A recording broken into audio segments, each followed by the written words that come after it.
Ring, buonasera, ben ritrovati in diretta dunque. Da lunedì 6 settembre ritorna Ring, la politica alle corde, la trasmissione di attualità della prima serata di Antenna 3 condotta dal vice direttore di Media Nord-Est Ferdinando Avarino. È un autunno ricco di temi, quello che sta per iniziare, a cominciare dalle elezioni comunali in Veneto il 3 e 4 ottobre prossimi, il primo confronto a livello locale dopo l'insediamento del governo a guida Mario Draghi. Chiamate al voto piccole e grandi comunità in uno scenario variegato, tutto da decifrare. Ogni lunedì sera dalle 21:15 i protagonisti della politica e dell'attualità torneranno a confrontarsi in vista delle urne, ma non solo. Tante le sfide che attendono il Veneto, dalla gestione sanitaria della pandemia all'estensione del Green Pass. Cosa accadrà alla riapertura delle scuole, che autunno sarà sul fronte della convivenza con il virus?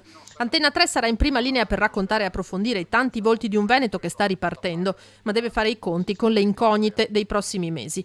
Coinvolgendovi ogni settimana nel sondaggio con cui vi chiediamo la vostra opinione sui temi più caldi e discussi. Domande, ma soprattutto risposte, quelle che cercheremo di dare grazie anche ai vostri messaggi e ai vostri spunti in diretta ogni lunedì sera a Ring su Antenna 3. Vi aspettiamo per combattere con noi ogni lunedì alle 21:15 su Antenna 3.